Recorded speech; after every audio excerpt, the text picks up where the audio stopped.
नमस्कार विद्यार्थी मित्रांनो, श्रीमान गोकुळचंदजी विद्यालय कोपरगाव या यूट्यूब चॅनलवरती आपलं सहर्ष स्वागत आहे। आज हम कक्षा 8वीं विषय हिंदी पाठ क्रमांक 7वां हिंगवाला लेखिका सुभद्रा कुमारी चौहान जी इनका पाठ आज हम देखने जा रहे हैं। पाठ से पहले उनके बारे में जानकारी लेते हैं। लेखिका ने जो भी उनकी कृतियाँ हैं उनके बारे में जानकारी लेते हैं। पाठ क्रमांक 7वां सुभद्रा कुमारी चौहान। उनका जन्म इलाहाबाद उत्तर प्रदेश में हुआ। सुभद्रा कुमारी चौहान जी सुप्रसिद्ध कवयित्री और लेखिका है। राष्ट्रीय चेतना, नारी विमर्श, शैशव काल की स्मृतियाँ आपकी कविताओं के केंद्र बिंदु है। मतलब उन्होंने राष्ट्रीय चेतना, नारी विमर्श इन विषयों पर लेखन किया है। उनकी प्रमुख कृतियाँ बिखरे मोती, उमन-दीन, सीधे साधे चित्र, यह कहानी संग्रह प्रसिद्ध है।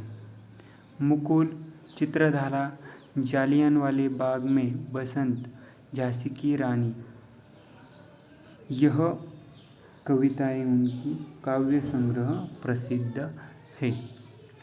अभी हमें जो पाठ दिया गया है, प्रस्तुत कहानी में लेखिका ने धर्म जाति के बंधनों से ऊपर उठकर सहज और सरल मन को महत्व प्रदान किया है। कोई भी धर्म गलत शिक्षा नहीं देता। गिने चुने लोग के कारण ही समाज में अशांति फैलती है। यहाँ सर्वधर्म सहभाव जताया गया है। भारत सर्वधर्म समभाव को महत्व देने वाला एक महान देश है। आगे हम हमारे पाठ को शुरुआत करते हैं। लगभग 35 साल का एक खान आंगन में आकर रुक गया। हमेशा की तरह उसकी आवाज़ सुनाई दी, अम्मा हींग ले लो। पीठ पर बंधे हुए पीपे को खोलकर उसने नीचे रख दिया और मोलसरी के नीचे बने हुए चबूतरे पर बैठ गया। भीतर बरामदे से 9-10 वर्ष के एक बालक ने बाहर निकलकर उत्तर दिया, अभी कुछ नहीं लेना है, जाओ। पर खान भला क्यों जाने लगा। जरा आराम से बैठ गया और अपने सापे के छोर से हवा करते हुए बोला, अम्मा हींग ले लो। अम्मा हम अपने देश को जाता है, बहुत दिनों में लौटेगा। सावित्री रसोई घर से हाथ धोकर बाहर आई और बोली, हींग तो बहुत सी ले रखी है खान, अभी 15 दिन हुए नहीं, तुमसे ही तो ली थी। वह उसी स्वर में बोला, हेरा हींग है माँ, हमको तुम्हारे हाथ की बोहनी लगता है, एक ही तोला ले लो, पर लो ज़रूर। इतना कहकर फौरन एक डिब्बा सावित्री के सामने सरकाते हुए कहा, तुम और कुछ मत देखो माँ, यह हींग 1 नंबर है, हम तुम्हें धोखा नहीं देगा। अभी देखो, खान लगभग उसकी उम्र 35 साल होगी। आंगन में आकर उसने आवाज़ लगाई, अम्मा हींग ले लो। पीठ पर बंधे हुए पीपे को खोलकर, पीपा यानी क्या, जो वह सामान रखने के लिए थैली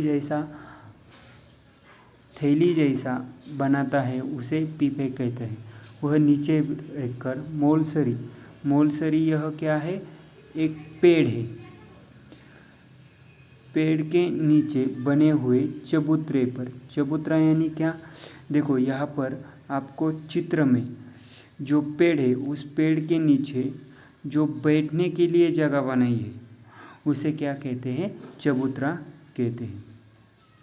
उस चबूतरे के ऊपर बैठ गया और उसी वक्त भीतर बरामदे, बरामदे का मतलब क्या होता है, तो बरामदा यानी बरामदा किसे कहते हैं,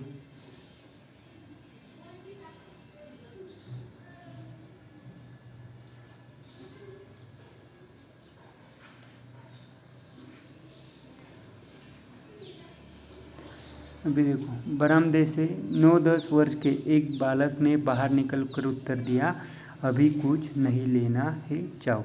बरामदा यानी जो हमारे घर के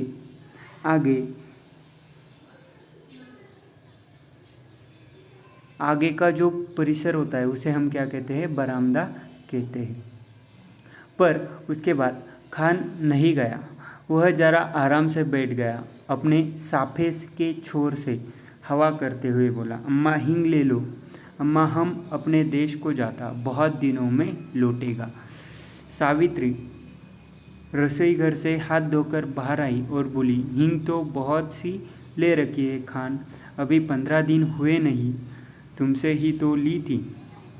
वह उसी स्वर में बोला, हेरा हींग है माँ, हमको तुम्हारे हाथ की बोहनी लगती है। बोहनी का मतलब क्या होता है, तो बोहनी यानी जो दिन भर का पहला गिराइक होता है उसे क्या कहते हैं, बोहनी वाला गिराइक। उसे पहली बार जो दिन से हमारा जो भी कारोबार है उसमें दिन का पहला जो ग्राहक होता है उससे जो पैसे लेते हैं उसे हम क्या कहते हैं, बोहनी कहते हैं। बोहनी लगती है, एक ही तोला ले लो, पर लो जरूर। इतना कहकर फौरन एक डिब्बा सावित्री के सामने सरकाते हुए कहा, तुम और कुछ मत देखो, यह ही 1 नंबर है, हम तुम्हें धोखा नहीं देगा। आगे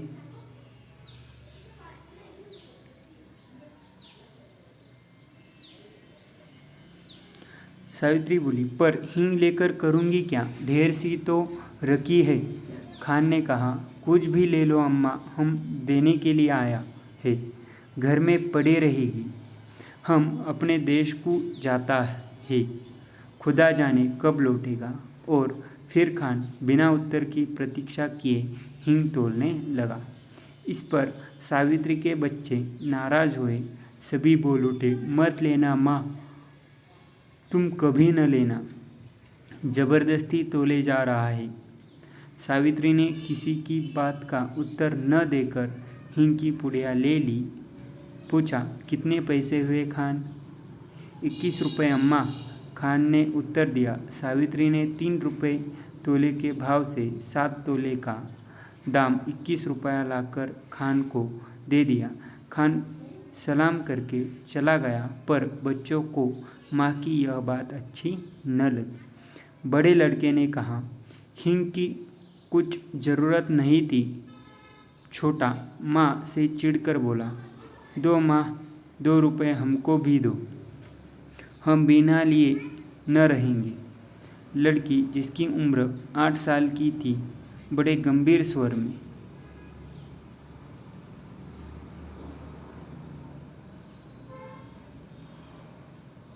बोली, तुम माँ से पैसे न मांगो, वह तुम्हें न देगी, उनका बेटा तो वह खान है।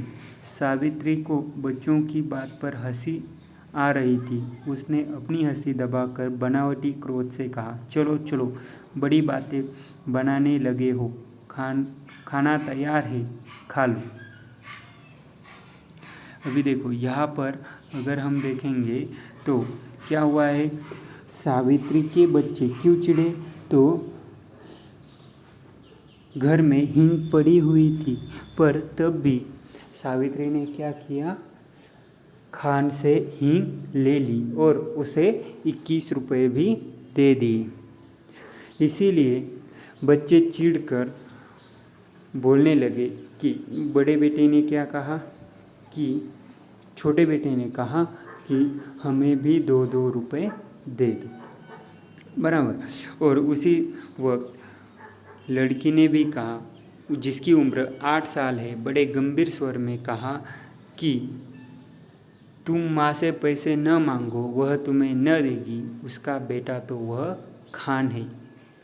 अभी ये जो बातें कर रहे थे उसके बच्चे, इस बातों पर सावित्री को क्या आ रही थी, हंसी आ रही थी। लेकिन उसने बनावटी क्रोध बनाया और कहा, चलो खाना तैयार है, खाना खा लो। आगे कई महीने बीत गए, सावित्री की सब हिंग खत्म हो गई। इस बीच होली आई। होली के अवसर पर शहर में खासी मारपीट हो गई। सावित्री कभी कभी सोचती, हिंग वाला खान तो नहीं मार डाला गया, न जाने क्यों उस हिंग वाले खान की याद उसे प्राय आ जाया करती। प्राय आ जाना यानी क्या, रोज आया करती थी। एक दिन सवेरे सवेरे सावित्री उसी मोलसरी के पेड़ के नीचे चबूतरे पर बैठी कुछ बुन रही थी। उसने सुना उसके पति किसी से कड़े स्वर में कह रहे थे, क्या काम है, भीतर मत जाओ, यहाँ आओ। उत्तर मिला, हिंग है, हेरा हिंग। और खान तब तक आंगन में सावित्री के सामने पहुंच चुका था। खान को देखकर ही सावित्री ने कहा, बहुत दिनों में आई खान, हिंग तो कब की खत्म हो गई। खान बोला, अपने देश को गया था अम्मा, परसों ही लौटा हूँ। सावित्री ने कहा, यह तो बहुत जोरों का दंगा हो गया है।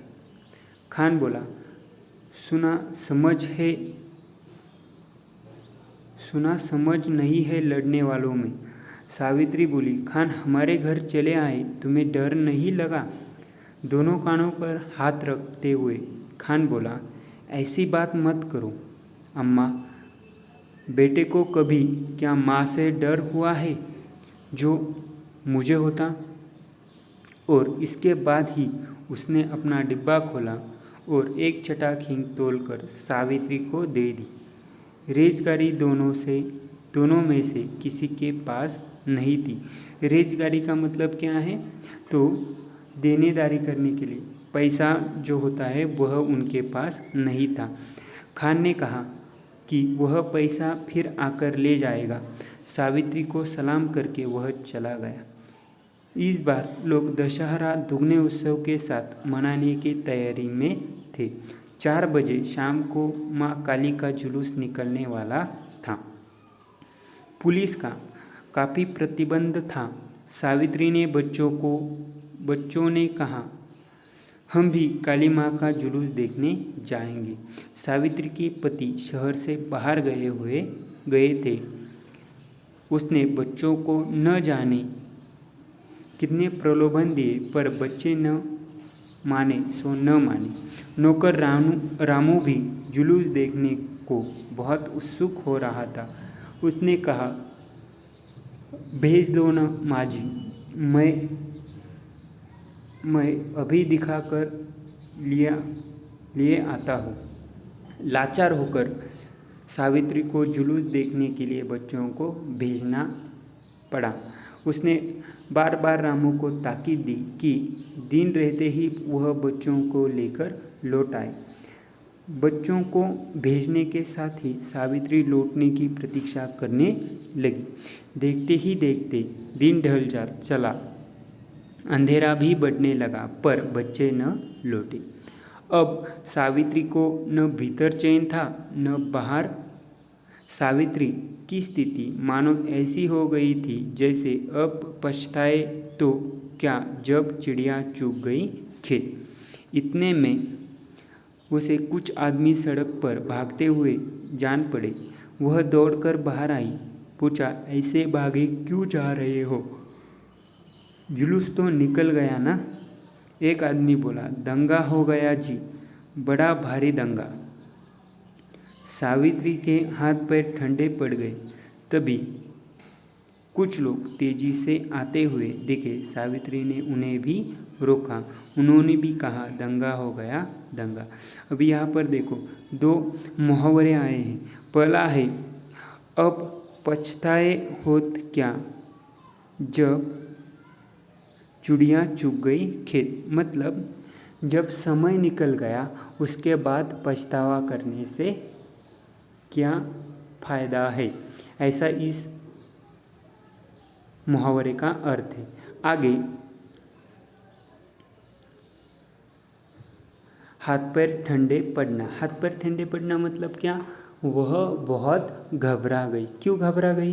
क्योंकि सावित्री ने नौकर रामू के साथ उसके बच्चों को भी काली माँ का जुलूस देखने भेजा था और वहाँ पर भारी मात्रा में दंगे फसाद हो रहे थे, इसलिए उसके पाँव क्या हुए थे? ठंडे पड़ रहे थे। वह हर आने जाने वाले व्यक्ति से पूछ रही थी क्या हो रहा है, तो वह हर एक व्यक्ति क्या कह रहा था? बहुत बड़े दंगे हो रहे हैं। वह बच्चों को भेजकर उसकी अवस्था कैसे हो गई थी? तो अब पछताए हो क्या जब चिड़िया चुग गई खेत। मतलब इसका मतलब क्या है? समय निकलने पर पछताने से कोई फायदा नहीं है। आगे, सावित्री सोचने लगी, सच तो है, इतनी भीड़ में भला कोई मेरे बच्चों को खोजने भी कैसे, पर अब वह भी करे तो क्या करे। उसे रह रहकर अपने पर क्रोध आ रहा था। आखिर उसने बच्चों को भेजा क्यों? वे तो बच्चे ठहरे, जिद तो करते ही, पर भेजना उसके हाथ की बात थी। सावित्री पागल सी हो गई, मानो उसके प्राण मुरझा गए हो। मतलब वह बहुत दुखी हो गई, क्योंकि बच्चे तो बच्चे होते हैं, वह हट तो करेंगे, लेकिन भेजने का काम किसका था? सावित्री का था। मतलब वह नहीं भी भेज सकती थी। इसी कारण उसके प्राण कैसे हो गए थे? मुरझा गए थे। मतलब वह बहुत दुखी हो गई थी। बच्चों की मंगल कामना के लिए उसने सभी देवी देवताओं मना डाली। शोरगुल बढ़कर शांत हो गया। रात के साथ साथ नीरवता बढ़ चली, पर उसके बच्चे लौटकर न आए। नीरवता बढ़ चली मतलब क्या? तो वहाँ पर जो हम कहते हैं, मतलब वहाँ पर जो किलबिलाट होता है पशु पंक्षी या सभी लोग क्या हो गए थे? सो रहे थे।